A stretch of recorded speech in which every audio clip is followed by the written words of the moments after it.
Grand Arising Soul Fam. Today I wanted to come on and share a message from the Tao Oracle by Ma Deva Padma. Looking at today hexagram 8, which is about holding together. We see schools of fish there. Couple keywords: union, cooperation, solidarity, membership, teamwork, participation, and making a choice. So let's check out what it says in the Tao Oracle, and we'll look at each of the lines as well. So we've just entered this time energetically. The time of holding together supports all efforts that need harmonious and integrated cooperation with others. The only requirement is that each individual's commitment and involvement should be matched in intensity by everyone participating in the endeavor. Much more is possible when individual differences take a back seat to the overriding goal of maintaining harmony. Although some things may feel restrictive to individual personalities, ultimately everyone is benefited from when the me first ego isn't indulged. There is an intangible energy that attracts and bonds otherwise separate parts into a singular functioning or oneness of purpose. In human terms, it's evidenced in friendliness, co-workers, the qualities of brotherhood and sisterhood, or community spirit. It's the invisible glue that creates heartfelt connections through a shared vision and common experiences. This quality can manifest in any sphere of activity: work, play, or the spiritual life of a community.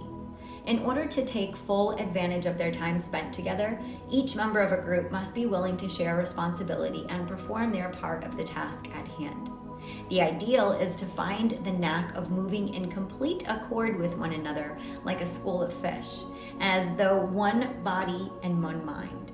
A genuine spirit of goodwill toward one another that overrides the glitches and the uncertainties of any group effort will strengthen the connections among all members.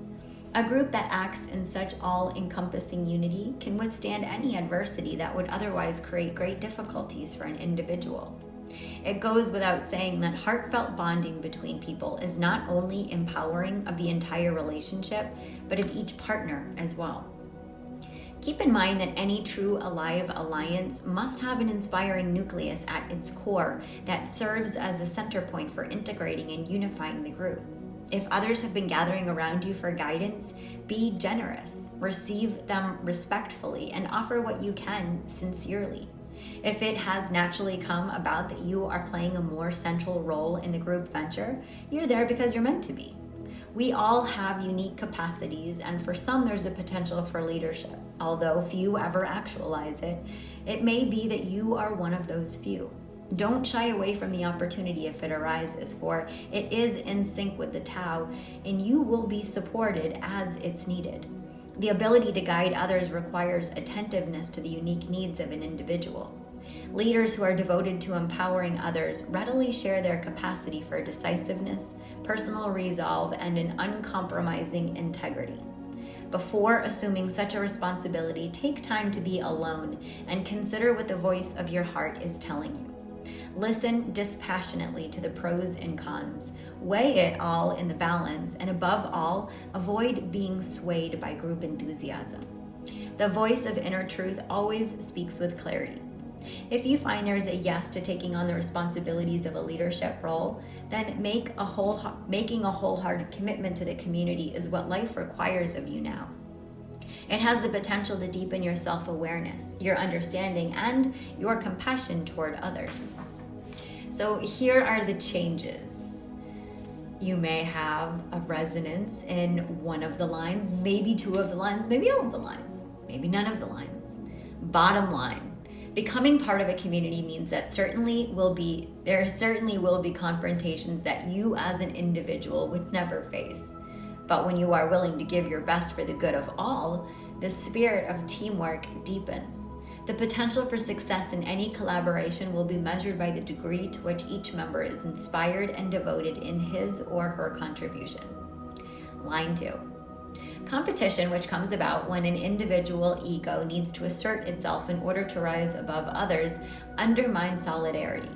If you are fearful of losing your identity in a group setting, you can become defensive, argumentative, and petty as a cover for not joining in. Rather than worrying about the exposure and vulnerability that might lie in uniting with others, take the risk of not being an outsider for a change.